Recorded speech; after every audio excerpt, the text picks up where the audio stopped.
भारतीय प्रशासकीय सेवेत IAS अधिकारी म्हणून काम करताना अनेक जबाबदाऱ्या पार पाडाव्या लागतात. राजकीय व्यवस्थेत काम करावं लागतं आणि तेच फार मोठं चॅलेंज एखाद्या IAS अधिकाऱ्याला असतं. अनेक जण परिस्थितीला शरण जातात, काही जण अपवाद असतात. आपल्या सोबत असंच एक अपवादात्मक IAS ऑफिसर आहेत, जे कर्तव्यदक्ष आहेत, जनतेचे लाडके आहेत, ते म्हणजे तुकाराम मुंडे. सर, कॅफे 24 तासमध्ये तुमचं स्वागत आहे. मी ही ओळख जाणीवपूर्वक करून दिली आहे. महाराष्ट्राला तीच अपेक्षित आहे. याचं कारणही असं आहे, सर 15 वर्ष झाले तुमच्या सेवेत. तुम्ही ठिकठिकाणी बदलून गेलात, पण तुम्ही जिथे गेलात, जेव्हा तिथनं तुमची बदली झाली, तेव्हा लोक रडतात, लोक मागणी करतात, नाही तुकाराम मुंडेच आम्हाला हवेत. असं का?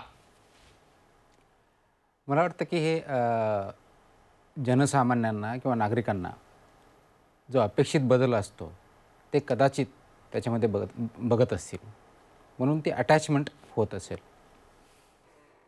मला वाटतं आपल्या माणसाच्या जीवनामधला सर्वात महत्त्वाचा आणि एक सत्य काय असतं, आपण जे प्रत्येक वेळेस म्हणतो की सत्य नेमकं काय असतं, जीवनामधलं सत्य काय, तर चेंज इज द कॉन्स्टंट ही जी भावना पाहिजे, बदल हाच एकमेव सत्य आहे असं जर बघितलं तर त्याच परिश्रमिकेतून आपण गेलं पाहिजे. तो चेंज आपल्यामध्ये, समाजामध्ये, आपण ज्या ज्या ठिकाणी कॉन्ट्रीब्यूट करतो आपल्या कुटुंबात, त्या ठिकाणी झाला पाहिजे. आणि हे मनात असून फक्त चालत नाही, ते मनात येऊन त्याचं कार्यान्वित होणं हे खूप महत्त्वाचं असतं. आणि म्हणून IAS ऑफिसर म्हणून काम करत असताना, वेगवेगळ्या क्षेत्रामध्ये काम करत असताना, वेगवेगळ्या ठिकाणी काम करत असताना जो अपेक्षित असलेला बदल आपल्या मनात जो असतो, तो बदल घडवण्याच्या दृष्टिकोनातून आपण काय पावलं उचलतो, काय प्रयत्न करतो, हे खूप महत्त्वाचं असतं. आणि मला वाटतं प्रत्येक IAS ऑफिसर किंवा कोणताही officer for that matter, IAS असतील, IPS असतील, स्टेट सर्व्हिसेस म्हटली किंवा for that matter any public servant, त्याच्यामध्ये ही कुवत असते, त्याच्यामध्ये ही भावना असते की बदल केला पाहिजे. तो बदल चांगल्या दृष्टीनं जास्तीत जास्त लोकांपर्यंत जास्तीत जास्त ठिकाणी कसा पोहोचेल, तो प्रयत्नशील असला पाहिजे. फरक कदाचित डिग्रीचा असेल, क्वालिटीचा असेल, अप्रोचचा असेल, कदाचित स्पीडचा असेल. माझं असं मत आहे की मी जे फर्म बिलिव्हर आहे ते एका प्रिन्सिपलमध्ये, ते मी म्हणजे ट्रान्सफॉर्मेशन जस्ट नॉट चेंज याच्यामध्ये बिलीव्ह करतो. मी प्रत्येक गोष्टी ट्रान्सफॉर्म कशी होईल, त्याच्यामधून समाजामधल्या वेगवेगळ्या घटनांना न्याय कसा भेटेल आणि अपेक्षित मला आणि आपल्याला सर्वांना जो समाज आहे की एलिटिस्ट क्लास, त्याच्यामध्ये जस्टिस असेल, इक्वॅलिटी असेल, डिग्निटी ऑफ ह्युमन बिईंग असेल, आणि याच्यामधून सर्वांची क्रयशक्ती वाढून एक डिग्निफाईड लाईफ आपल्याला कसं जगता येईल, या दृष्टिकोनातून माझे ते प्रयत्न असतात. लोकांना ते आवडत असतील तर मी त्यांचा मनापासून धन्यवाद करतो, त्यांना आभार मानतो. आणि फक्त तेवढ्यापुरतं न राहता समाजामधल्या प्रत्येकामध्ये हे जे पोटेन्शियल आहे ते प्रत्येकाने जर कॉन्ट्रीब्यूट करायचे ठरवलं तर आपला समाज निश्चितच खूप चांगला झाल्याशिवाय राहणार नाही असं मला वाटतं. सर, तुम्ही मराठवाड्यातल्या बीड जिल्ह्यामधून आलेला आहात, शेतकरी कुटुंबातून आलेला आहात. जिल्हा परिषद शाळेमध्ये शिक्षण घेऊन तुम्ही औरंगाबादला शिकलात, BA MA केलं, त्यानंतर तुम्ही सिव्हिल सर्व्हिसेसला ॲपियर झालात, चांगल्या श्रेणीत उत्तीर्ण झालात, IAS झालात. तुम्हाला असं वाटलं होतं जेव्हा तुम्ही या प्रशासकीय सेवेत आलात IAS अधिकारी म्हणून, त्यासाठी जेव्हा तुम्ही प्रयत्न केलेत, तेव्हाची परिस्थिती आणि आत्ताची जी चौकट आहे, एकूणच समाज म्हणा किंवा व्यवस्था म्हणा, ती बघितल्यावरती तुम्हाला जे अपेक्षित होतं तेच आता दिसतंय का? फरक आहे. जसं आपण बाहेरून बघत असतो आणि ॲक्च्युअली असणं, याच्यामध्ये जो फरक जाणवतो तो खूप मोठा प्रमाणामध्ये ज्यावेळेस सिस्टमचा पार्ट म्हणून तुम्ही काम करत असतात. आता गव्हर्नन्स स्ट्रक्चरचा पार्ट म्हणून आम्ही ज्यावेळेस काम करतो, गव्हर्नमेंटमध्ये आतल्या बाजूला प्रशासन म्हणून एक्झिक्युटिव्ह विंग ज्याला म्हणतो, म्हणजे कॉन्स्टिट्यूशनने आपल्याला ज्या 3 विंग तयार केलेल्या आहेत, लेजिस्लेचर, एक्झिक्युटिव्ह आणि ज्युडिशरी.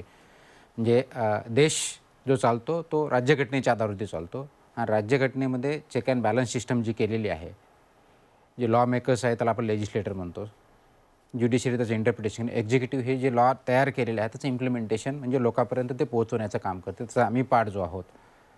आतून ज्यावेळेस बघतो, बाहेरून आपल्याला खूप आयडियल स्थिती वाटत असते किंवा खूप वाईट वाटत असते.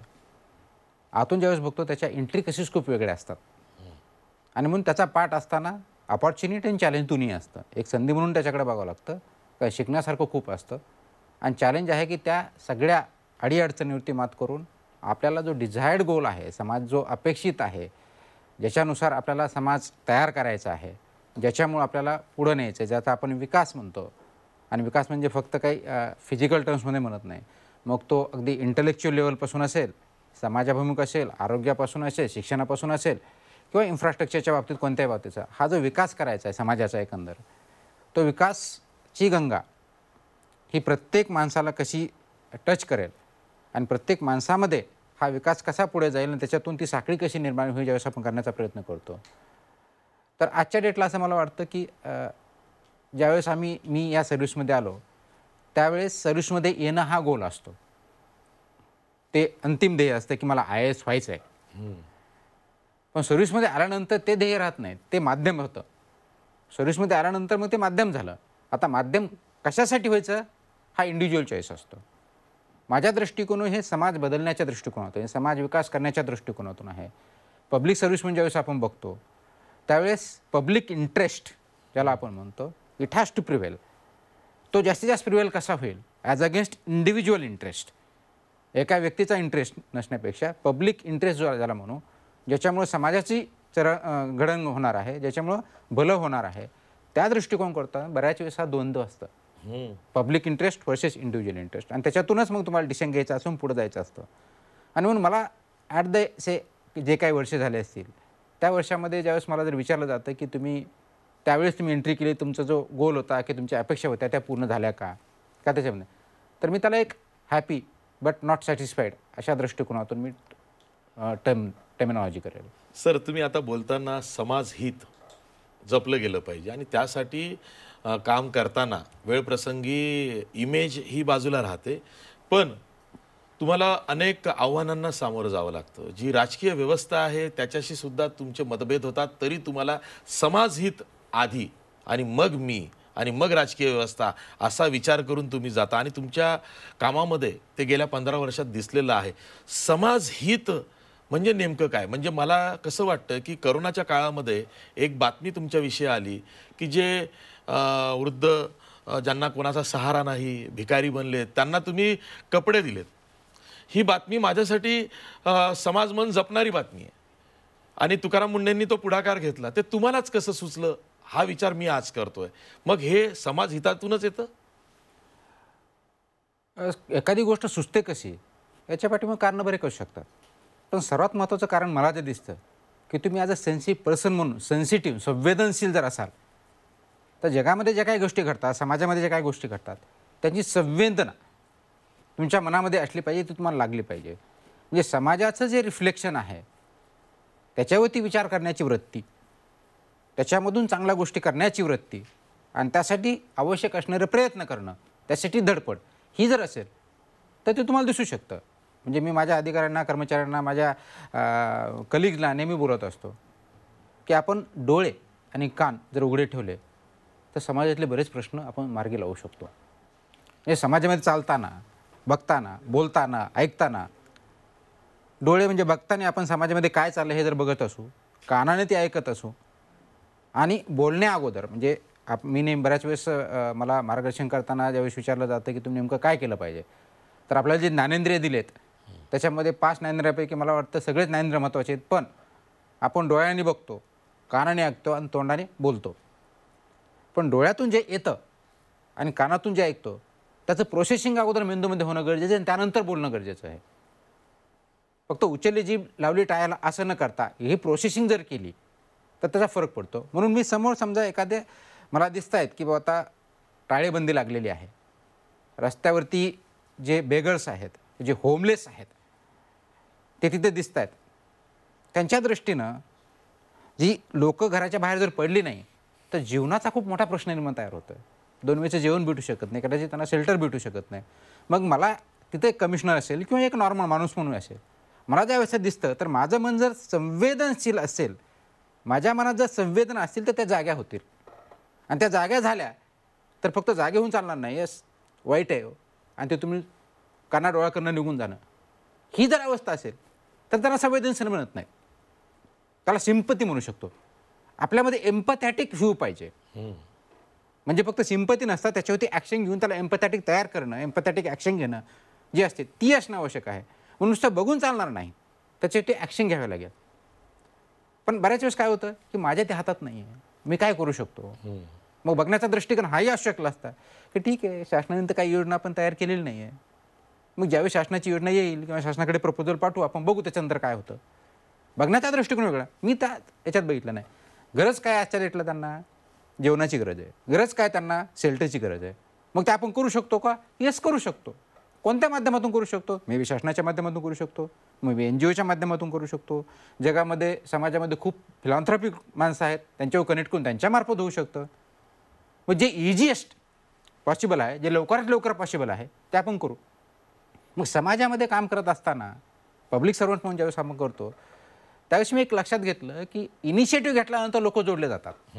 इनिशिएटिव्ह खूप महत्त्वाचं असतं, कारण प्रत्येकजण, आपण नेहमी इंग्लिशमध्ये who will bell the cat असं म्हणतो. इनिशिएटिव्ह कोण घेणार, प्रोॲक्टिव्हनेस कोण दाखवणार, तो जर तुम्ही दाखवला, पर्टिक्युलरली प्रशासनाने किंवा पब्लिक सर्वंट जे कोणी असेल त्यांनी कोणी समाजात, तर ऑटोमॅटिक लोक पुढे. तर आम्ही काय केलं की आम्ही स्वतःच्या एक 3 ॲक्च्युली होमलेसचे शेल्टर होम आता म्हणतात ते होते, आणि 2 बांधकाम चालू होते. तर त्यांना स्पीडअप करून एक पुढच्या 8-10 दिवसात कसं तरी कंप्लीट करून तिथं राहण्याचा प्रयत्न केला. म्हणजे पहिले 5 शेल्टर होम होते आमचे ऑलरेडी होतेच, तर तिथं या लोकांना नेलं आणि तिथं ॲडजस्ट केलं.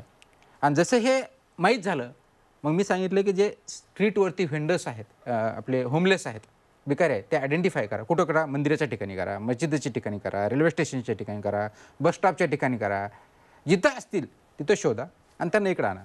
मग मला सांगितलं की तेवढं आपल्याकडं जागा नाही आहे. म्हटलं ठीक आहे, आपल्या शाळा असतील, आपले आता बरेच जे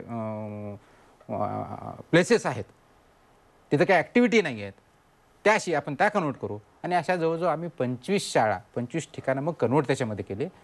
जे आमची होमलेस शेल्टर पहिल्या स्टार्टिंगला ह्याच्यामध्ये 300च्या आसपास नव्हते, ते आम्ही 2,000 ते 2,500 हे जे रस्त्यावरचे भिकारी आहेत त्यांना तिथं शिफ्ट केलं. आणि जेवण NGOच्या माध्यमातून दिलं. म्हणजे लोक समोर आले, 2 वेळेचं व्यवस्थितपणे जेवण, सकाळचा चहा, नाश्ता. मी तिथेपर्यंत थांबलो नाही. आता मला ही अपॉर्च्युनिटी आहे आपल्याला. आपली अपॉर्च्युनिटी काय आहे की यांना जगाकडे बघण्याचा दृष्टिकोन चेंज केला पाहिजे आणि जगाचा त्यांच्याकडे बघण्याचा दृष्टिकोन चेंज केला पाहिजे. अगदी बरोबर. ते भिकारी म्हणून नव्हे, तर ते मेनस्ट्रीममध्ये, ज्याला मी म्हणलं की डिग्निटी ऑफ इंडिव्हिज्युअल ज्याला म्हणतो, ते लाईफ काय असतं हे त्यांना जर आपण समजून सांगू शकलो आणि त्याच्यामध्ये ते करण्यासाठी मदत करू शकलो, तर ते काहीतरी लास्टिंग कॉन्ट्रीब्युशन होईल. अशा दृष्टिकोनात आम्ही बघितलं. आणि मग स्टार्टिंगला म्हणलं चला त्यांच्याकडे बघण्याचा दृष्टिकोन जगाचा चेंज करायचा ना, तर त्यांचा स्वतःकडे बघण्याचा दृष्टिकोन अगोदर चेंज करावा लागेल. कारण जग बदलण्या अगोदर स्वतःला बदलावं लागतं. ते फिलिंग आतून यावी लागते, आतून वाटावं लागतं. म्हणून आम्ही त्यांना केस करताना यापासून सुरुवात केली. बरं, त्यासाठी आम्हाला जास्त पैसे लागले नाही. त्याच्यामधलेच काही लोक केस करताना होते, त्यांना इन्स्ट्रुमेंट पाहिजे ते दिले, त्यांना थोडंफार ट्रेनिंग पाहिजे ते दिलं आणि त्यांना ते केस करताना केले. त्याच्यामुळे जवळजवळ सगळ्यांची आम्ही वेशभूषा, केसापासून सुरुवात करून आंघोळीपासून सॅनिटायझेशन कसं राहायचं, कपडे कसे घालायचे, इथपर्यंत सगळ्या गोष्टी केल्या. आणि लोकांनी स्वतःहून मग NGO आम्ही त्यांना कपडे नवीन आणून दिले. आणि हे सगळं झालं, त्यांच्या बघण्याचा, स्वतःकडे बघण्याचा दृष्टिकोन चेंज झाला. जेवणा खाण्याची व्यवस्था व्यवस्थित झाली. मग पुढचं आम्ही ठरवलं की याच्यावरती थांबायचं नाही, त्यांना स्किल द्यायच्या. म्हणजे लाईफ स्किल एका बाजूला आणि दुसरं व्होकेशनल स्किल दुसऱ्या बाजूला. म्हणजे स्वतः जगायचं कसं हे तर शिकवलंच, राहायचं कसं, वागायचं कसं, कपडे चांगले घालायचे कसे दिसणार, स्वतः चांगलं बघितल्यानंतर त्यांचाही कॉन्फिडन्स वाढला. मग स्किल्स द्यायला सुरुवात केली आणि आम्ही जवळ 400-500 लोकांना त्यावेळेस स्किल देऊ शकलो. आणि असाच हा प्रयत्न झाला. लक कसं असतं बघा, ज्यावेळेस प्रयत्न सुरू झाले, NGOज बरोबर आले, नागरिक बरोबर आले, त्यांना जेवण निश्चित भेटलं, त्यांचा कॉन्फिडन्स वाढला. आणि मीनवाईला आम्ही विचार केला की यांना आता परमनंट कसं करता येईल, मग आपल्याला शेल्टर होम जास्त वाढतील. तर लक असं की गव्हर्नमेंट ऑफ इंडियाची स्कीम त्याच्यामध्ये आलेली आहे की बेगर फ्री सिटी. त्याच्यामध्ये नागपूर एक निवडलं गेलेलं. आणि ती आम्ही आता मग तो प्रोजेक्ट फायनली पाठवला. पुढच्या 5 वर्षासाठी हे नागपूर शहर बेगर फ्री कसं करता येईल त्या दृष्टिकोनातून एक आराखडा बनवला. तो शासनाने, गव्हर्नमेंट ऑफ इंडियाने मंजूर केलेला आहे. यावर्षी त्याचे काही पैसे येतील, ज्याच्यामध्ये आपल्याला त्यांना राहण्याची व्यवस्था, त्यांना खाण्याची व्यवस्था, त्यांना स्किल कसं देता येईल आणि मेन स्ट्रीममध्ये कसे आणता येईल, हा एकंदर आराखडा बनवून आम्ही शासनाला पाठवला. तो मान्य केलेला आहे. जेणेकरून हे फक्त त्यांना राहण्यापुरतं नव्हे, खाण्यापुरतं नव्हे आणि 21 कपड्यापुरतं नव्हे, ते स्वतःच्या पायावरती मेन स्ट्रीममध्ये कसे राहतील हा एक प्रोजेक्ट तयार झाला आणि त्याचं काम आजही चालू आहे. पुढच्या 1-2-3 वर्षामध्ये तो जर व्यवस्थित परस्यू केला गेला तर बेगर फ्री सिटीज इंडियातल्या कशा होऊ शकतात याचं मॉडेल हे नागपूर होऊ शकतं. म्हणजे सांगायचा मुद्दा एवढाच आहे की तुम्ही जर संवेदनशील असाल आणि माणूस म्हणून संवेदनशील असाल तरच तुम्ही पब्लिक सर्वंट, प्रशासक, जे कोणी असाल ते म्हणून संवेदनशील राहू शकता. म्हणून मी जे म्हणतो की आपण उघड्या डोळ्यांनी बघणं, कानाने ऐकणं आणि संवेदनशील असलं तर त्याच्यावरती विचार करून कार्य केलं तर निश्चित आपण बदल घडू शकतो. तो बदल घडवण्याची इच्छा, शक्ती खूप लागते, त्यासाठी प्रयत्न लागतात, अडथळे निर्माण होतील, पण अडथळे पार करण्याची ताकद आपल्याकडे असेल तरच आपण पुढे जाऊ शकतो. तुमच्या बोलण्यातनं एकतर ग्रामीण शहाणपण दिसतंय, पण ते कसं आलं तर ते खूप डीपली रूटेड तुम्ही आहात. एका सामान्य शेतकऱ्याच्या घरातला मुलगा जिल्हा परिषदेच्या शाळेतून IAS अधिकारी बनतो, ही बाब सोपी नाही आहे. आणि अशा वेळी साहजिकच ते जे ऋण आहे आपल्या आईवडिलांचं आणि त्यांनी जी आपली जडणघडण केली आहे ती मग पदोपदी आपल्याला आठवत राहते आणि तेच आपलं संचित आहे पुढे जाताना. तर तुम्ही ज्या तोडसाना गावातनं पुढे आलात बीड जिल्ह्यातल्या, तर ती जडणघडण लहानपणापासून अप टू द IAS अधिकारी बनण्यापर्यंत कशी झाली काही लक्षात आहे आता? हो, निश्चितच. मला वाटतं सर्वात न विसरणारा काळ कोणता असतो तो आपल्या जडणघडणीचाच असतो. कदाचित आपण सर्वात चांगले क्षण विसरत असो, पण जडणघडणीचा काळ कधीच विसरणार नाही. आणि विशेष करून आणि त्या काळात मला असं विशेष वाटत नाही की शेतकऱ्यांचा मुलगा IAS होऊ शकत नाही असं मला वाटत नाही. बिलकुल त्याच्यामध्ये कॅपॅसिटी आहे. IAS ही कुणा एकाची मक्तेदारी नाही आहे किंवा जगामधले सर्वात उंच शिखरावर जे गेलेले आहेत ते खूप चांगल्याच बॅकग्राऊंडवर झाले असं काही नाही आहे. तर मला वाटतं की कोणतंही क्षेत्र घ्या, कोणतंही घ्या, म्हणजे राजकारण असेल, समाजकारण असेल, मीडिया असेल, प्रशासन असेल, सायन्स असेल, एज्युकेशन असेल, हेल्थ असेल, कोणतंही क्षेत्र घ्या, ती कुणा एकाची मक्तेदारी राहू शकत नाही.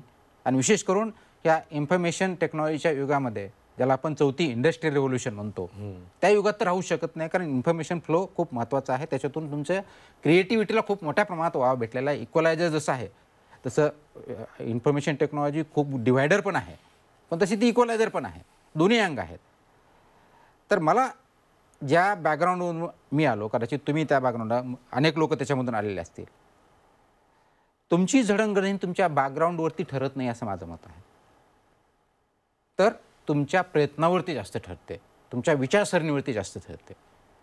आणि म्हणून मी ताडसोन्ना जे गाव आहे ते बीडपासून एक सर्वसाधारण 35 किलोमीटर दूर आहे. 3-4 हजार लोकवस्तीचं आहे. शेतीशिवाय दुसरं तिथं काहीही नाही आहे. बरं, शेतीमध्ये इरिगेशन आहे, अशातल्या विहिरीवरचं जेवढं असेल तेवढंच इरिगेशन आहे. आणि त्या परिस्थितीतून मी आलेलो. म्हणजे माझ्या काळात म्हणजे लेट 80s आणि अर्ली 90s म्हणजे माझे 80s म्हणजे माझं बालपण, 1980च्या दशक म्हणजे माझे बालपण, 1990चं दशक म्हणजे माझे पौगंडावस्था ज्याला आपण म्हणतो, त्या दृष्टिकोनातून जर बघितलं तर त्या काळात पॉवर्टी खूप होती, खूप मोठ्या प्रमाणावरती. इकॉनॉमी आता जशी प्रॉस्परस आहे इव्हन गावाकडची बेटर ॲज कम्पेअर टू त्यावेळेची आहे तशी काही नव्हती. तर आमचं कुटुंब तर बेसिकली सावकारकी खूप मोठ्या प्रमाणात होती. आमचं कुटुंबसुद्धा, वडीलसुद्धा खूप मोठ्या प्रमाणात सावकारीच्या कर्जात बुडलेले होते. कोर्ट कचेऱ्या खूप मोठ्या प्रमाणात होत्या. आणि म्हणून कष्ट करणं आणि त्याच्यातून 2 वेळेचं जेवण भेटवणं हा एक प्रकार होता. आणि त्याच्यातून शिकलो. म्हणजे दिवसभर सकाळी 9 ते 4 जी शाळा असायची, 4 नंतर परत शेतीत जायचं, शेतीत राहायचं, रात्रभर म्हणजे संध्याकाळी 4 ते 6 जे काय असेल तो काम करणे, रात्री शेतीत झोपणे, सकाळी उठून परत काम करणे आणि परत शाळेच्या वेळेस शाळेत जाणे, हा एक प्रकार होता. कदाचित माझ्या गावातल्या सगळ्यांनी तसं केलं नसेल, पण काही जण डेफिनेटली त्या प्रकारातले होते, कारण तशी परिस्थिती होती.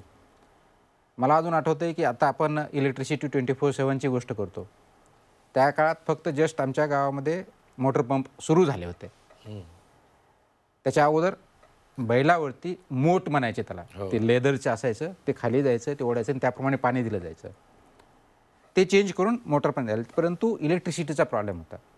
आणि असा पॉवर सप्लाय असा होता की जो डेपो ज्याला म्हणतो आपण, त्याच्याजवळ असेल त्याला पॉवर सप्लाय व्हायचा, तिथं मोटर स्विच झाली तर पुढच्याला पॉवर सप्लाय व्हायचा नाही, आणि आम्ही फॅग एंडला होतो बरोबर आहे.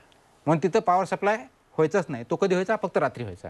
रात्री 12 नंतर बाकीच्या मोटर ज्यावेळेस बंद होतील, बाकीच्या विहिरीचे पंप ज्यावेळेस बंद होतील त्यावेळेस तिथं पॉवर सप्लाय व्हायचा, म्हणून शेतीला पाणी रात्री द्यावं लागायचं.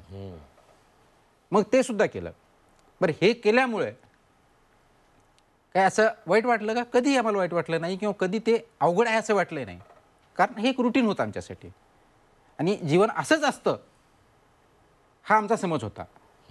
फक्त हे करताना प्रामाणिकपणे प्रयत्न करायचे, आईवडिलांकडून करायचे, आणि ती शिकवण होती, कष्ट करायचे आणि त्याच्यातून आपलं चांगलंच होईल, चांगलं धडपडायचं, त्याच्यातून चांगलं काहीतरी घडेल या दृष्टीने प्रयत्न करायचे. अशा बॅकग्राऊंडमधून आल्यानंतर आणि मग शाळा शिकायची. मग शाळेत का गेलो हा काय आम्हाला सांगितलं, तू शाळा केलं तुला हे व्हायचं असं काही माहीत नव्हतं. शाळेत आईवडिलांनी टाकलं, त्या दृष्टीने शाळा अटेंड केली. आणि मग ही अभ्यासाची वृत्ती, ही कष्टाची वृत्ती, ही प्रामाणिकपणाची वृत्ती ही माझ्या लहानपणीच आईवडिलांकडनं, मोठ्या बंधूकडनं, गावातल्या संस्कारामुळं ही आलेली आहे. पण IAS ला बसावं हे कसं मनात आलं? जसं मी सांगितलं, गावात जिल्हा परिषद शाळेत शिकलेलो. तिथं बऱ्याच विषयाला कधी शिक्षकच नसायचे. मला आठवते इंग्रजीला फक्त एक वेळेस, त्यावेळेसची इंग्रजी म्हणजे 5व्या वर्गापासून चालू व्हायची. ABCD आपण जे अल्फाबेट्स आहेत ते आपण 5वीला चालू करायचो. एक वर्ष फक्त इंग्लिशचे टीचर होते, त्यानंतर इंग्लिशचे पण नव्हते. आणि टोटल मिडल स्कूलला किंवा यांना 1 किंवा 2 शिक्षक असायचे. 1 शिक्षकी शाळा किंवा 2 शिक्षकी शाळा. बरोबर. रिसोर्सेस तेवढे नसायचे, तर त्यावेळेस मग ते इंग्लिश शिक्षण नसल्यामुळे पुस्तकातले शब्द मी काढायचो, वहीवर लिहायचो. मग जे कोण शिक्षक त्यांना विचारायचे की याचा उच्चार काय आहे आणि याचा अर्थ काय, मला लिहून द्या. मग ते लिहून द्यायचे किंवा सांगायचे आणि ते मी पाठ करायचो. अशी पद्धतीने आम्ही त्याच्यामधून आलो. IAS काय असतं हे कोणाला माहीतच नव्हतं. म्हणजे IAS नाव मी कधी जन्मात तोपर्यंत ऐकलेलंच नव्हतं. परंतु मोठे बंधू जे होते ते ग्रॅज्युएशन करत होते आणि त्यांनी मला असं म्हटलं की तुला कलेक्टर व्हायचं. आता हे कलेक्टर काय असतं हे पण मला माहीत नव्हतं. आणि मग त्यांच्या गायडन्सनुसार मी चालत गेलो आणि त्या दृष्टीने पुढं अभ्यास करत गेलो. IAS काय असतं, कसं करायचं असतं, त्याला क्वालिफिकेशन काय लागतं किंवा अभ्यास किती लागतो आहे माझ्या ध्यानीमनी नव्हतं शाळेत असताना, किंवा माहीतही नव्हतं. मग शाळा झाल्यानंतर कॉलेजला ज्यावेळेस गेलो त्यावेळेस वडील बंधूंनी जे सांगितलं त्याप्रमाणे वागत गेलो आणि त्या दृष्टीने IASकडे जायचं हे त्या दृष्टीने त्यांनी ठरवलं. म्हणजे IAS हे ड्रीम माझं ते शाळेत असताना होतं का? ॲब्सोल्युटली माहीत नाही. कॉलेजमध्ये असताना होतं का? तर हो, बंधूंनी सांगितलं म्हणून होतं. जेव्हा तयारी सुरू केली तेव्हा काहीही झालं तरी चालेल, पण आपल्याला पास व्हायचंच, कलेक्टर व्हायचंच हे तर ठरवलंच असेल, त्याशिवाय का तुम्ही पास झालात? निश्चित. पण ती परीक्षा किती अवघड असते, काय असतं याचं गांभीर्य नव्हतं त्या काळात. म्हणजे कॉलेज लाईफमध्ये आणि विशेष करून मराठवाडा विद्यापीठात, डॉक्टर बाबासाहेब आंबेडकर मराठवाडा विद्यापीठातून जिथून मी ग्रॅज्युएट झालो आणि पोस्ट ग्रॅज्युएट झालो, त्या ठिकाणी या बाबतीत खूप अवेअरनेस नव्हता. कदाचित MPSC थोडं पता, UPSCच्या बाबतीत जास्त अवेअरनेस नव्हता. त्याच्यामुळे ती किती टफ असेल, त्याला काय काय करावं लागेल हे तिथं राहून त्याप्रमाणे समजत नव्हतं. असं वाटायचं की आपण करू तिथं असताना. पण ज्यावेळेस ॲक्च्युली परीक्षा द्यायला सुरुवात झाली त्यावेळेस लक्षात आलं की ही एक्झाम जास्त टफ आहे. त्यासाठी खूप मोठ्या प्रमाणात आकलनशक्तीची जास्त गरज आहे, जास्त कष्टाची गरज आहे. कष्ट करण्याची तयारी होती, परंतु ती आकलनशक्ती, त्याची रिक्वायरमेंट त्या परीक्षेची काय आहे. ग्रॅज्युएशनला पोस्ट ग्रॅज्युएटला मराठवाडा विद्यापीठात असणारी आणि इथली टोटल रिक्वायरमेंट वेगळी, तिथला सिलेबस वेगळा. बरोबर. त्याच्यामुळं ते आकलन करणं हे जास्त महत्त्वाचं ठरलं. आणि मला वाटतं की यस, व्हायचं हे निश्चित होतं. म्हणजे आज जर मला आपण जसा प्रश्न विचारला की हे नेमकं एक गमक काय आहे, तर गमक एकच आहे की ती प्रबळ इच्छाशक्ती मनात असणं आणि ती प्रबळ इच्छाशक्ती समोर ठेवून ते ध्येय गाठण्यासाठी काबाड कष्ट करण्याची तयारी असणं हे त्याच्या पाठीमागचं गमक असू शकतं. गायडन्स वगैरे ह्या सेकंडरी गोष्ट असू शकतात.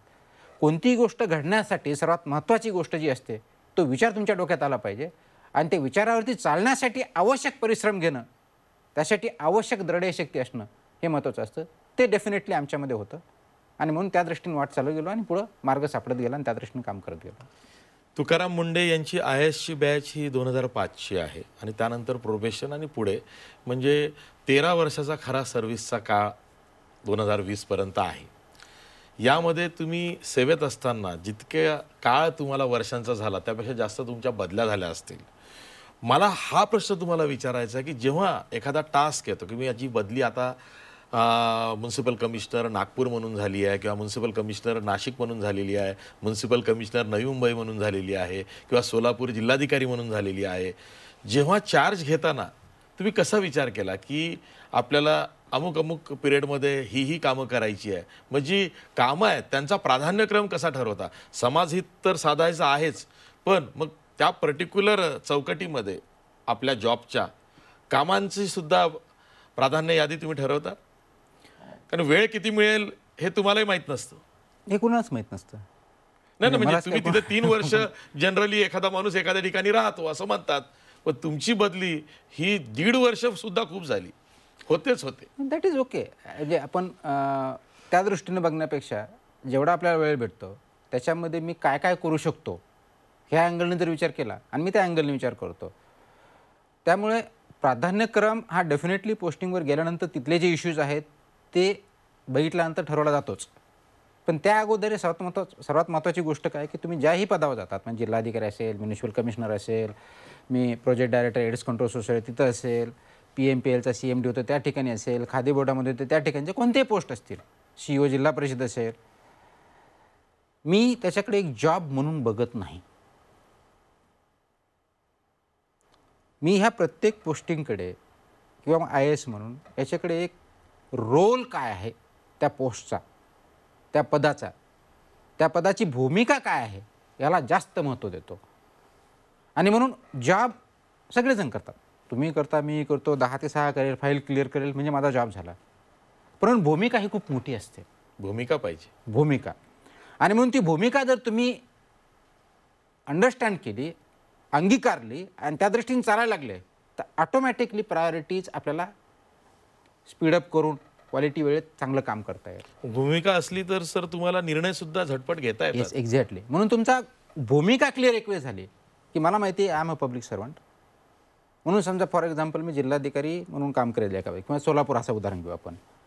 सोलापूरची तुमची कारकीर्द खूप चांगली होती. म्हणजे मला अजूनही काही काही कामं तिथली आहेत.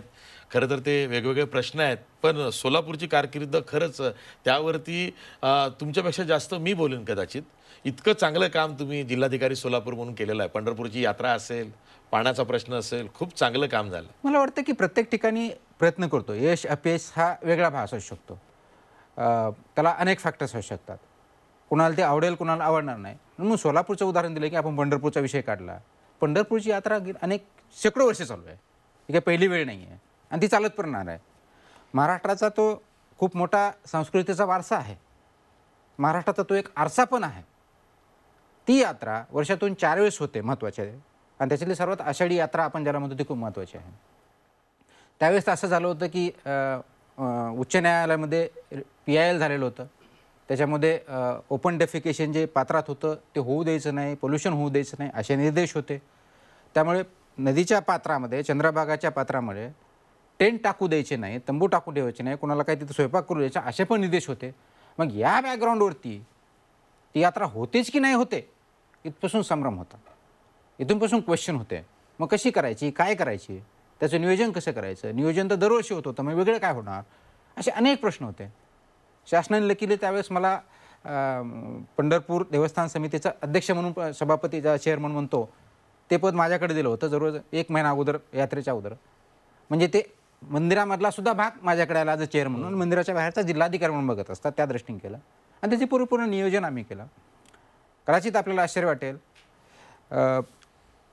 तिथलं 65 एकर अजूनही तिथं वारकरी बसतात.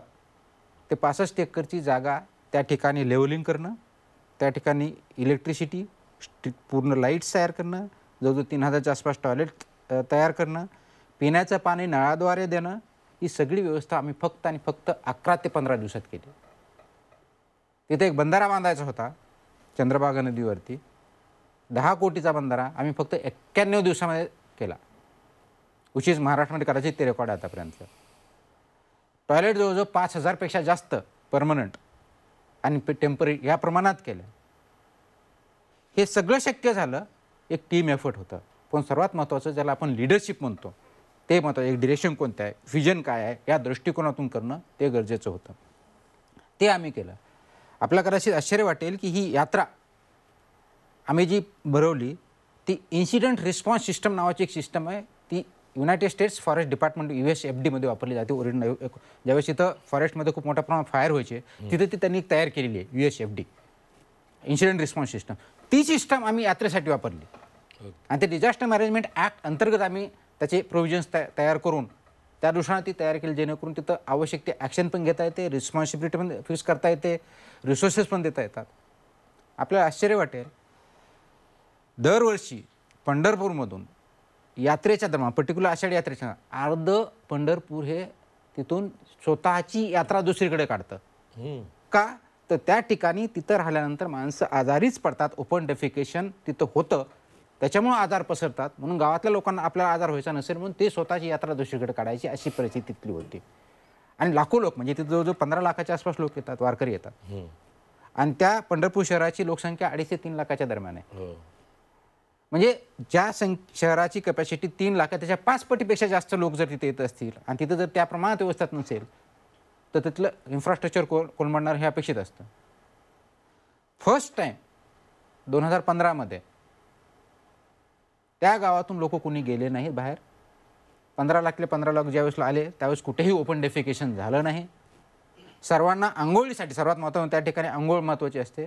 तो बंधारा बांधल्यामुळं व्यवस्थित पाणी भेटलं. आंघोळ करण्यासाठी आवश्यक पाणी भेटलं, ते अंदाज जास्त झाले.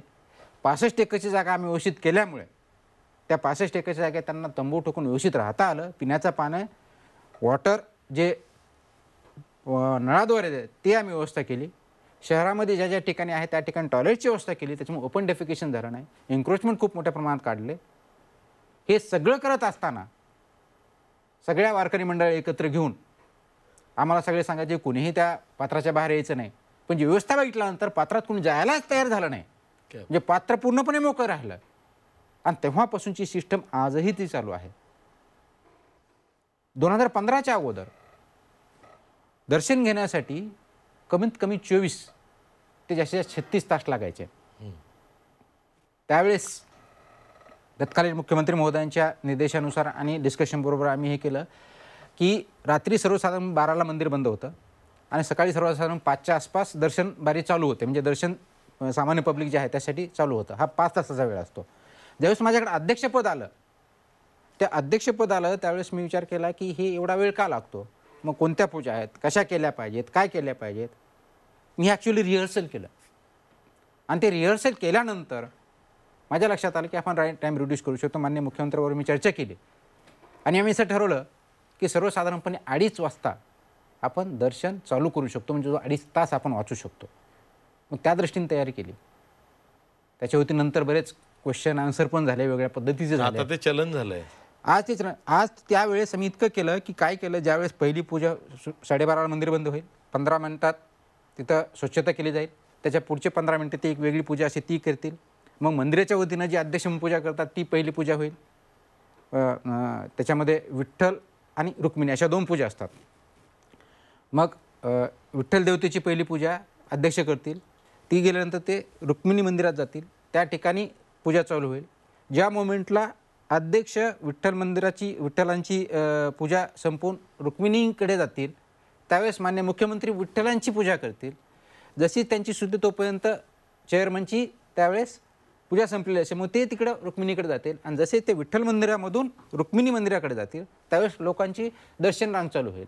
हे असं मायन्यूट प्लॅनिंग केलं, त्याचं रिहर्सल केलं. त्याचा परिणाम असा झाला की ॲक्च्युली 2:30 वाजता त्यावेळेस सामान्य जनतेसाठी जी जनता 3-3 आठवडे 4-4 आठवडे अनवाणी पायानं प्रवास करून दर्शनासाठी येते पंढरपूरला, त्यांना एवढं काय यायचं असतं की मला विठ्ठल बघायचा आहे, मी स्वर्गात मला बघायचं, वैकुंठाला जायचं आहे, ही जी भावना असते. म्हणजे काय असतं की फक्त विठ्ठलाचं दर्शन असतं. आणि आपला कदाचित माहीत आहे विठ्ठलाचे 3 प्रकारचे आपण दर्शन घेतो. एक कळसाचं घेतलं जातं, एक मुखाचं घेतलं जातं आणि तिसरा चरणस्पर्श, असे 3 प्रकार. ज्यांना चरणस्पर्श घ्यायचे तर रांगेत राहून तिथपर्यंत जावं लागतं आणि ते 1 मिनिटामध्ये जवळजवळ 50 ते 60 लोक दर्शन घेतात अशी परिस्थिती असते. म्हणजे 1 सेकंद, 1 सेकंदाच्या दर्शनासाठी एखादा व्यक्ती महाराष्ट्राच्या नव्हे भारताच्या कानाकोपऱ्यातून येत असेल, तो रांगेत परत तिथं 24 ते 48 तास थांबत असेल, तर याचं व्यवस्थापन व्यवस्थित व्हायला नको. अगदी बरोबर. आणि म्हणून मी एक त्याच्यामध्ये स्टँड घेतला होता. त्याच्यानंतर थोडीफार बरीच वाच्यता झाली की मी दर्शन सुरू झाल्यानंतर VIP दर्शन देणार नाही, मी बंद करणार नाही, याच्यावरती मी हे स्टँड घेतला होता आणि तो मी पाळला. कारण काय, जर रांग सुरू झाली, एखादा कोणतरी VIP व्यक्ती आला, त्याच्या दर्शनासाठी मी फक्त 1 मिनिट बाजूला काढलं, त्याचा इम्पॅक्ट जवळजवळ 15 ते 20 मिनिटावरती होतो. बरोबर. म्हणून म्हटलं ज्यावेळेस दर्शन सुरू होईल त्यानंतर मी कोणतेही ब्रेक करणार नाही, कुणाला मध्ये जाऊ देणार नाही. त्याच्यानंतर बरेच वादंग नंतर झाले, पण तो स्टँड दिला आणि त्याप्रमाणे ठेवला. त्याचा परिणाम असा झाला की ज्यासाठी दर्शनासाठी जो व्यक्ती 3-3 आठवडे 4-4 आठवडे चालत अनवाणी येतो, फक्त 1 सेकंद चरण स्पर्श करण्यासाठी येतो, ही त्याची भावना असते. हा खरा भाविक जो असतो त्याला जर मी दर्शन देऊ शकत नाही, मग जिल्हाधिकारी म्हणून किंवा चेअरमन माझा अर्थ काय? पण त्या दृष्टिकोनातून मी त्यांच्या दृष्टिकोनातून प्रयत्न केला आणि 24 तासाची दर्शनाची रांग आमची फक्त 12 ते 18 तासावरती दर्शन झालं. दुसऱ्या बाजूला स्वच्छता झाली, तिसऱ्या बाजूला पाणी तिथं आंघोळीसाठी भेटलं आणि याच्यातून जे सॅटिस्फॅक्शन भेटलं, फक्त माझ्याबद्दल होत नाही, जे वारकरी आहेत त्याच्यानंतर मला कमीत कमी 500 ते 1000 लेटर देशाच्या कानाकोपऱ्यातून आले. आणि त्याचा थीम काय होता ह्या लेटरचा? एकच होता, सर आम्ही दरवर्षी गेल्या 50 वर्षापासून वारी करतोय. दरवर्षी आम्ही वैकुंठात जाण्यासाठी आणि दर्शन घेण्यासाठी यायचो, परंतु आम्हाला नरक यातना भोगाव्या लागायच्या. 50 वर्षाच्या वारीमध्ये पहिल्या वेळेस आम्हाला वैकुंठ काय असतं ते कळलं. अशा भावना जर ज्याविषयी असते, मला वाटतं याच्यापेक्षा वेगळं सॅटिस्फॅक्शन पब्लिक सर्व्हंट्स किंवा इंडियन म्हणून वेगळे येऊ शकत नाही. आणि तोच पॉईंट असतो आणि हाच पॉईंट मी प्रत्येक काम करताना, कोणत्याही पदावर असताना ही भावना ठेवून मी करतो. म्हणून मी त्या वेळेचा जास्त विचार करत नाही, मी फक्त त्या जॉबचा जास्त विचार करत नाही, मी माझ्या भूमिकेचा जास्त विचार करतो. मग पंढरपूरच्या मंदिराचा अध्यक्ष म्हणून ती भूमिका असेल, जिल्हाधिकारी म्हणून असेल, म्युनिसिपल कमिशनर म्हणून असेल किंवा इतर कोणत्याही पदावरती असेल, पण सर्वात महत्त्वाचं म्हणून संवेदनशीलता आणि माणूस ही जर भूमिका आपण ठेवली आणि आपण एक पब्लिक सर्वंट आहोत, त्याच्यामुळे पब्लिकचं भलं करता येईल हे जर बघितलं, तर मला वाटतं फ्युजन मिशन सगळ्या गोष्टी आपोआप त्या दृष्टीने बघता येतात, करता येतात.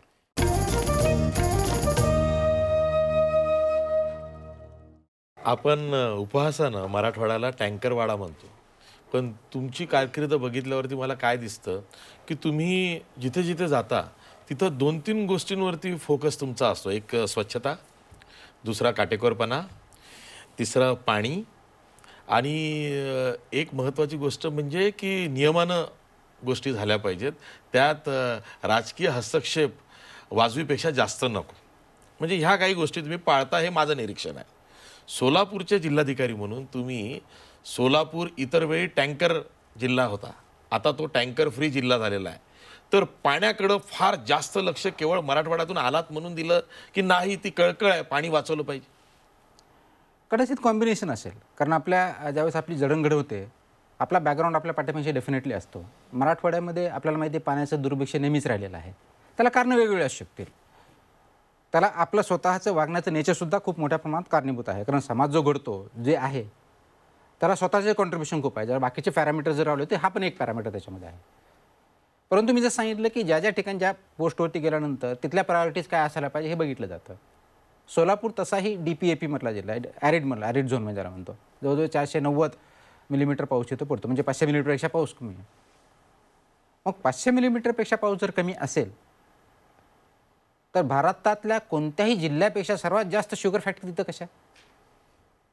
भारतातल्या कोणत्याही जिल्ह्यापेक्षा सर्वात जास्त शुगर केन, ऊसाचे क्षेत्र सर्वात जास्त कसं? 2 लाखपेक्षा जास्त ऊसाचं क्षेत्र कसं?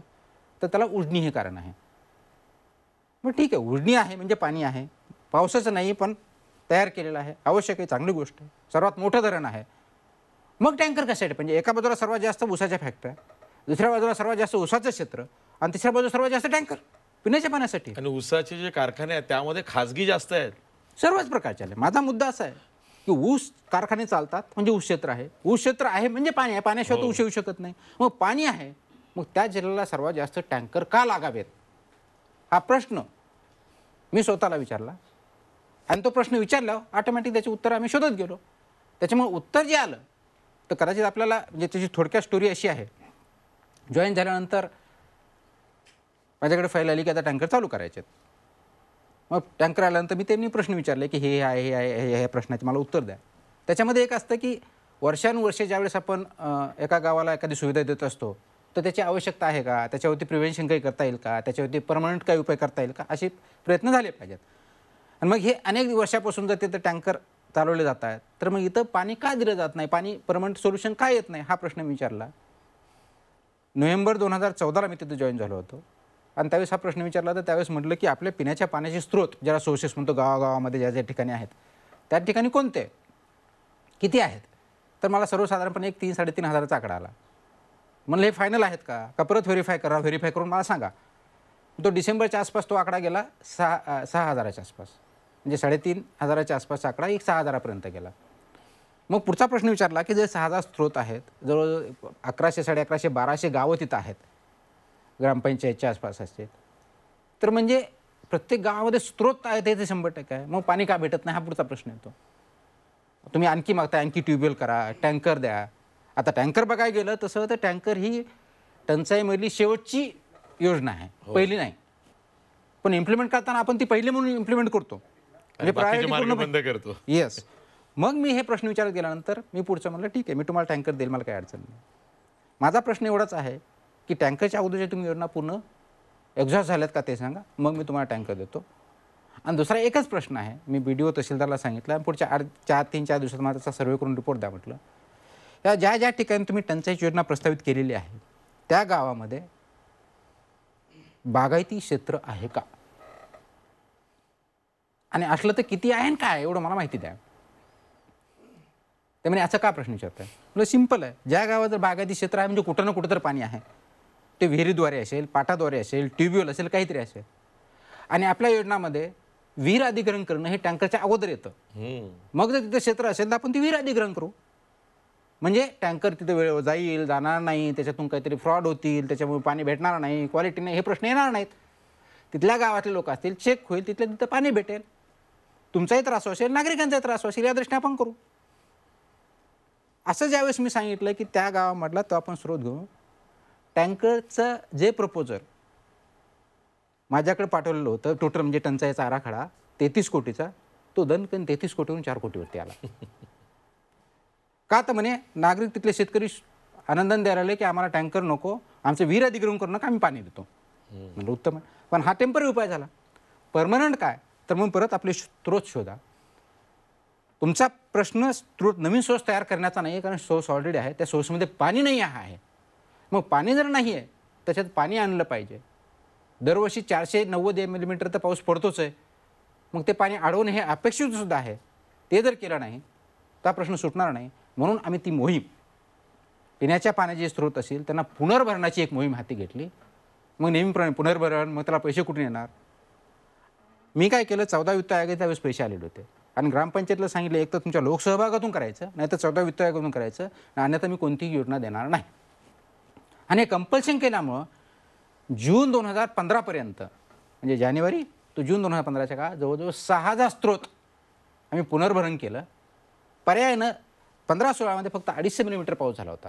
आपल्या माहितीसाठी सांगतो, 250 मिलीमीटर पाऊस होऊ नये 15-16 वर्षी फक्त आम्हाला 16 टँकर लागले. आणि हे पुनर्भरण दुसऱ्या बाजूला जलयुक्त शिवार अंतर्गत आम्ही वेगवेगळ्या योजना घेतल्या, त्याच्यामध्ये कंपार्टमेंट बिल्डिंग म्हणतो, बांधबंदीची, ते खूप मोठ्या क्षेत्र याच्यावरती घेतलं. हे केल्यामुळं पाण्याचा टेबल वाढला आणि जो टँकर फेड डिस्ट्रिक्ट ज्याला 600-700 डेली टँकर लागायचे ते आज ऑलमोस्ट, मी होतो तोपर्यंत नील होते, नंतर मध्ये काय झालं मला माहीत नाही, पण बऱ्यापैकी कमी झालेले आम्हाला माहिती आहेत. मुद्दा असा आहे की टँकर फेड आपण का केला याचे कारणं शोधले पाहिजेत. त्याला टोटॅलिटीमध्ये जिल्ह्याचा विचार केला पाहिजे. आणि लॉंग टर्ममध्ये ऊसाचं क्षेत्र कमी करणं हाही प्लॅन होता, ड्रीपवरती आणणं हाही प्लॅन होता, डायव्हर्सिफिकेशन ऑफ क्रॉप करणं हे प्लॅन होता आणि त्याच्यावरती काम चालू झालं होतं. म्हणजे माझ्या काळात मला आठवतं एका वर्षामध्ये आम्ही जवळ 30,000 ते 35,000 हेक्टर ऊसाचं क्षेत्र ड्रीपवरती आणलं होतं. कंपल्सरी केलं. काय केलं, बँकामार्फत सांगितलं त्यांना कर्ज मागायला, ड्रीपशिवाय कर्ज द्यायचं नाही. तर ह्या हातखंडे आपल्याला वापरता आले. परत तोच विषय, म्हणजे माझं काम काय, पाणी देणं का टँकर देणं.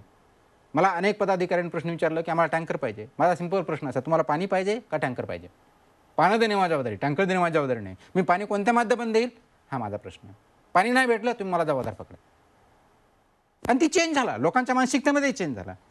म्हणून स्टेक होल्डर्स जे आहेत, खरा प्रश्न आयडेंटिफाय करणं, स्टेक होल्डर्सला इन्व्हॉल्व करणं आणि परमनंट सोल्युशन दिलं तर निश्चित चांगलं होतं. पण याचा त्रास पण खूप होतो.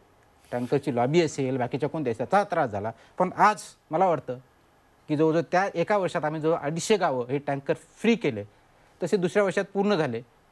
हे परमनंट सोल्युशन जर देऊ शकलो आणि असा आपण विचार करू शकतो हे त्याच्यातून ज्वलंत उदाहरण आहे.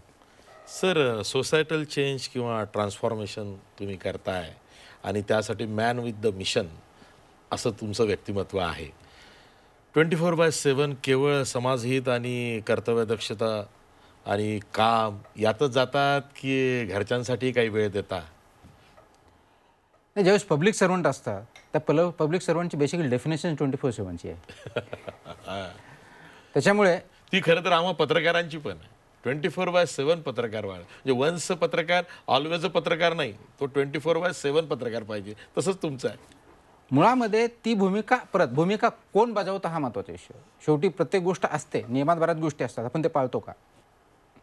आणि म्हणून भूमिकेमध्ये शिरलं तर ती पाळता येते, जॉब म्हणून बघितलं तर पाळता येत नाही. आणि भूमिका असल्यामुळे त्याचं काही वाईट वाटत नाही. येस, त्याचे काही कोलॅटरल डॅमेज ज्याला म्हणतो ते आहेत का? हे डेफिनेटली आहेत. बऱ्याच स्वतःकडे तेवढं लक्ष देता येत नाही, कुटुंबाकडे देता येत नाही, त्याचे परिणाम असतात. परंतु लकीली माझ्या दृष्टिकोनातून माझं कुटुंब मला पूर्णपणे साथ देतं. माझ्या अर्धांगिनी जे आहेत त्यांनी पूर्णपणे मला साथ दिलेली आहे. घराकडे मला त्याच्यामुळे लक्ष देण्याची गरज पडत नाही. मुलांचं शिक्षण असेल किंवा त्यांचं स्वतःचं जे काही जॉब किंवा सेल्फ एम्प्लॉयमेंट असेल त्या गोष्टी करून ते करतात. याचा परिणाम असा होतो, आय कॅन फोकस 100%. आणि म्हणून हे जे सॅटिस्फॅक्शन भेटतं ते खूप मोठ्या लेवलचं आहे. आणि त्याच्यामुळं फक्त ते एकट्याचं काम असं म्हणणार नाही, याच्यामध्ये बऱ्याच जणांचे विशेष आहेत. पर्टिक्युलरली कुटुंबाचं खूप मोठ्या प्रमाणात सहकार्य आहे, इतरांचं आहे. आणि म्हणून ते करणं शक्य होतं. म्हणून एक भूमिका घेतलेली आहे, त्या भूमिका पार पाडण्यासाठीचे कष्ट, प्रयत्न, आवश्यक त्या ठिकाणी कॉम्प्रोमाइज पर्सनल लेवलला करणं हे आलं, ते आम्ही करत आलो. आणि मला वाटतं की as I said, happy but not satisfied. त्या बऱ्याच गोष्टी करायची इच्छा आहे, ते करायला भेटतील अशी अपेक्षा आहे. जेणेकरून ज्या दृष्टिकोनातून मी IASला जॉब म्हणून बघत नाही, एक भूमिका म्हणून बघतो, त्या भूमिकेमध्ये आलो. ती भूमिका बेस्ट पॉसिबल मॅनरमध्ये साकार कशी करता येईल आणि त्याचा फायदा सर्वांना, समाजामधल्या सर्व क्षेत्रांना कसा होईल, हा माझी त्याच्या पाठीमागचा प्रयत्न आणि धडपड आहे. सर, तुकाराम मुंडेंचं हेच वेगळंपण आहे जे महाराष्ट्रानं ओळखलं आहे. आज प्रत्यक्ष तुमच्या तोंडून आम्ही तुम्हाला ऐकलं आहे. सर, दिवाळीच्या तुम्हाला खूप खूप शुभेच्छा. जे 24 तासच्या वतीनं ह्या शुभेच्छा आहेत. आणि आमचे जे प्रेक्षक ज्यांनी आज ही मुलाखत बघितली आहे त्यांना तुकाराम मुंडे नव्यानं कळले असं मला तरी वाटतं आहे. त्याबद्दल धन्यवाद. आपल्या सर्वांना, महाराष्ट्रातल्या सर्वांना माझ्यातर्फे, माझ्या कुटुंबियातर्फे दीपावलीच्या खूप खूप शुभेच्छा. या दीपावलीच्या निमित्तानं आपण स्वतःला एक एनलायटनमेंट म्हणून हे एनलायटनमेंट विदिंग करा. म्हणजे स्वतःला परत आपली मनुष्याची जी भूमिका आहे ती आपण करावी. आपल्या सर्वांच्या जीवनामध्ये तेजोमय असे दिव्य, अशी पंत्या, अशी लाईट यावी आणि त्यामुळे आपला समाज भरभराटीस येवो ही अपेक्षा करतो. या शुभेच्छा देतो. धन्यवाद.